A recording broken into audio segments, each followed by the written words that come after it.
Olá pessoal, vamos a mais uma revisão e hoje a gente vai revisar todos os conteúdos que foram passados durante essas atividades domiciliares. Agora a gente vai revisar a atividade 1. Como vocês podem ver nessa imagem, vocês já sabem do que a gente vai falar propriamente dito. A gente vai falar do ar e das suas composições, ou seja, o que compõe o ar que respiramos. Vocês podem ver aí, uma historinha, um diálogo, e nesse diálogo diz assim: em algum lugar no céu. Como você acha que conseguimos voar de balão? Aí o amiguinho ao lado fala: por causa do ar. Mas ar existe? Não é possível vê-lo. E o coleguinha responde: tem coisas que existem e a gente não vê. Vocês concordam, pessoal? Pois vamos lá. O ar, propriamente dito, ele é formado por uma mistura de gases como nitrogênio, oxigênio e também outros gases, como o gás carbônico, metano e gases nobres. Normalmente, certa quantidade de vapor de água que varia bastante conforme certas condições atmosféricas. Nas cidades industrializadas encontramos poeira, fuligem, fumaça, inseticidas e outros gases que podem prejudicar a nossa saúde. Encontraremos também micróbios, gente? O ar puro, a gente vai falar agora. Ele é resultante de uma mistura de vários elementos e, por sinal, ele é incolor, sem gosto e sem cheiro. Ou seja, o ar puro, ele não pode ter nenhum desses três. Ele não pode ter cor, ele não pode ter gosto e muito menos ter cheiro. Sua composição básica é 78% de nitrogênio, 21% de oxigênio e o restante de outros gases. Tem uma citação que fala o seguinte: o homem pode ficar alguns dias sem alimentar-se, mas não sem respirar. Por quê, gente? Porque o ar, ele é uma função vital para que a gente possa viver bem. Aqui nós temos o ciclo do oxigênio. O oxigênio, ele tem esse ciclo que vocês podem ver aí, certo? E nesse ciclo, vocês vejam que ele vai começando com... Vocês veem que a vaquinha, ela come a plantinha, Aí, ou seja, o gás carbônico, ele vai para o oxigênio, vai para o sol, e ele faz todo esse ciclo. As plantas criam oxigênio com a fotossíntese, os animais e as plantas respiram esse oxigênio, liberam dióxido de carbono e o gás carbônico sobe de novo e assim faz esse ciclo. Agora vamos para a atividade 2. Falando ainda em gases, a gente agora vai falar de gases poluentes da atmosfera. Vocês puderam ver na imagem que eu acabei de passar, que a gente viu uma imagem de vários carros que, por sinal, eles transmitem aquelas fumaças, eles saem aquelas fumaças do cano e aquelas fumaças são poluentes. Mas não é só os carros. Podemos ver aqui as indústrias que também emitem gás poluente para a atmosfera. E que tipo de gases são esses? Gases que destroem a camada de ozônio. Desses gases, a gente pode ver aqui, através desse gráfico, que 39% é monóxido de carbono, 11% é óxido de nitrogênio, 12% são óxidos de enxofre e 12% são vapores de gasolina e diesel. e os outros 26% são partículas, ou seja, partículas de fuligem, de sujeira. O ar quis a conservar. Vocês estão vendo aí essas ilustrações de como o nosso planeta ele vem sofrendo com as inúmeras coisas que vêm acontecendo, né, as inúmeras situações, e eu coloquei agora, pude escrever para vocês em relação aos carros e às indústrias. O ar constitui um elemento indispensável à vida. Conseguimos viver 5 semanas sem comer, 5 dias sem água, mas não podemos viver sequer 5 minutos sem ar. Sem a camada de ar que rodeia a Terra, esta seria um deserto, não existiriam animais nem plantas, não haveriam mudanças de clima, nem a chuva, nem céu azul. Gente, seria praticamente um céu acinzentado. Com o desenvolvimento industrial, são lançados cada vez mais produtos que vão alterar a composição do ar e a sua qualidade, com graves consequências para os seres vivos, que no caso é a poluição atmosférica. Isso tem destruído o nosso planeta. Olha aí os efeitos dos gases CFCs. Onde é que são encontrados esses gases CFCs? Em todos esses itens que estão sendo aqui mostrados no slide. O desmatamento de queimadas, a absorção pela atmosfera desses gases, esses sprays que a gente vê, inseticidas, sprays de bom ar, todos esses sprays, por exemplo, até o próprio desodorante que a gente usa, ele tem um gás CFC, e esse gás ele transmite uma poluição para a camada atmosférica. A queima de combustíveis derivados do petróleo e do etanol, a radiação absorvida por gases de efeito estufa, gases de efeito estufa e os combustíveis fósseis. Ou seja, toda a camada atmosférica absorve tudo isso, e isso resulta justamente no que a gente não queria mais estar acontecendo. Nós temos uma camada atmosférica totalmente poluída. E os gases do efeito estufa? Dióxido de carbono, CO2, e metano, CH4. Gente, vocês estão vendo aqui a imagem de uma indústria. E essa indústria ela está emitindo justamente uma fumaça poluente. Olha como é que fica o nosso planeta diante de tudo isso. Triste, né, pessoal? Vamos agora à revisão da atividade 3. Efeito estufa. Vocês estão observando aí que o nosso planeta ele está numa redoma, como se fosse uma estufa realmente.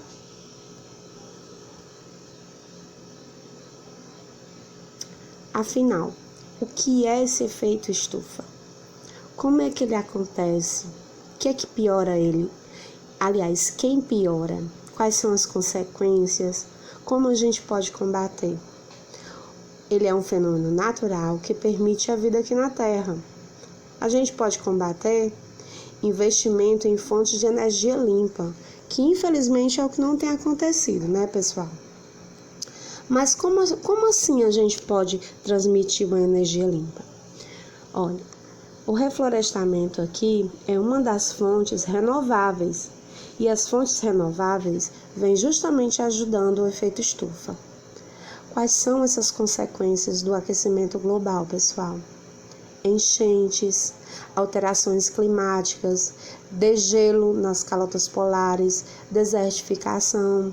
Estão vendo aí a carinha do ursinho polar? Morto de triste, o bichinho morrendo de calor. Imagina como é que ele fica lá nas calotas polares. Por que é que a gente vê que tem aumentado as ondas do mar? As ondas do mar, elas invadem a parte da beira-mar, a parte da pavimentação, das estradas. Elas estão além da areia, agora elas estão começando a chegar nas ruas. Por que que isso acontece? Isso acontece justamente por conta da alteração climática. Quem piora isso? somos nós, propriamente dito, né, pessoal? O desmatamento, as queimadas, os depósitos de lixo, a queima de combustíveis fósseis. E quais são esses principais gases que têm piorado o efeito estufa? O gás CO2 e o gás CH4. Gente, o efeito estufa é um fenômeno natural e ele é de extrema importância para a existência na vida na Terra. Ele é responsável por manter as temperaturas médias globais, evitando que haja grande amplitude térmica e possibilitando o desenvolvimento dos seres vivos, ou seja, ele é de suma importância. Como é que ele funciona? Vocês estão vendo aí a radiação solar que aquece a Terra. Vocês podem ver aí os gases como o CO2 e o CH4 que intensificam o efeito estufa e não permitem que o excesso de calor saia da atmosfera. Ele é como se fosse uma película que nos protege justamente desses raios solares. Qual é a importância da camada de ozônio? Ela é importante porque ela é fundamental para a vida no planeta Terra.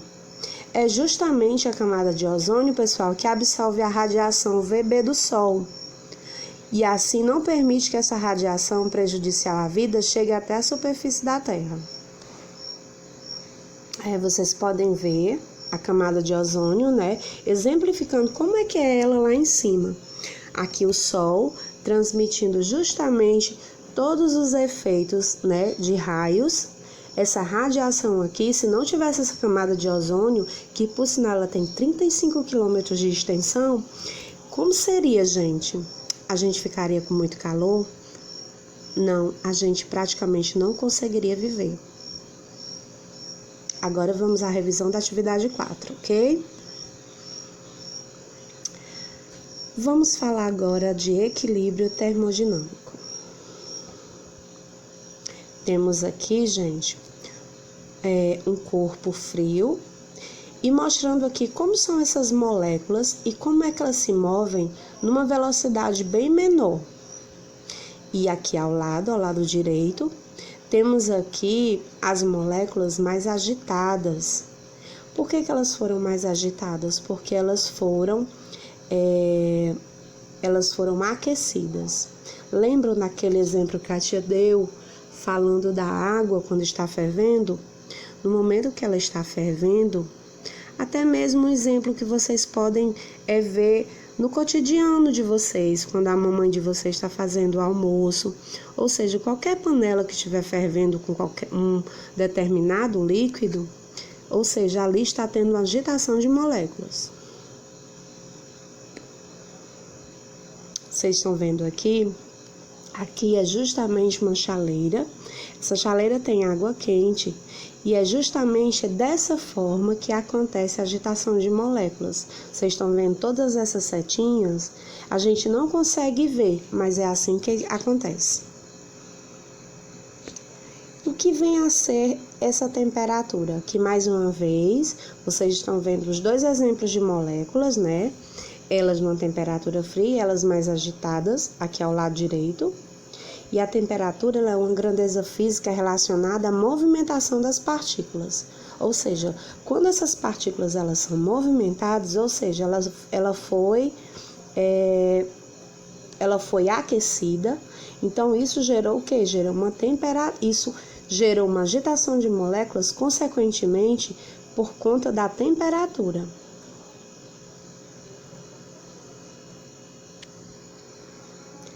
Calor e temperatura. Elas andam lado a lado? E aí, o que é que vocês acham? Então, vamos à definição de cada uma. Calor é uma forma de energia térmica em trânsito, ou seja, ela está sempre se transferindo de um corpo com maior temperatura para um corpo de menor temperatura. O calor não pode ser armazenado e o que pode ser feito é apenas facilitar ou dificultar sua transferência. Já a temperatura é uma medida de energia cinética, ou seja, ela é uma energia de vibração das moléculas que compõem um certo corpo. Quanto mais intensa é a vibração dessas moléculas, maior será a temperatura do corpo. Lembram lá que eu falei para vocês do caso da água quente na panela? É justamente a diferença de temperatura entre dois corpos que promove a transferência de calor, ok? Aqui vocês estão vendo diversos tipos de termômetros, que é justamente o material utilizado, né? É o objeto utilizado para medir a temperatura. Nós temos aqui diferentes tipos de termômetro. Agora vamos à revisão da atividade 5, ok, pessoal? Vamos aqui continuar falando ainda do mesmo assunto que estávamos falando, dando uma continuidade com definição de calor mais uma vez, né, que a gente já falou. Só que aqui a gente vai falar de outra coisa, a gente também vai falar de condução. Calor é energia térmica em trânsito motivada por uma diferença de temperatura, sendo sempre transferida do meio mais quente para o meio mais frio. A transmissão de calor dá de acordo com a condução, convecção e a radiação. O que é condução? É o processo de propagação do calor através de qual a energia passa de partícula para partícula, vibrando as partículas, porém, sem deslocá-las. Os materiais podem ser divididos em condutores e isolantes de calor. Condutores são os materiais que permitem a propagação do calor por condução. Exemplo no caso dos metais, certo?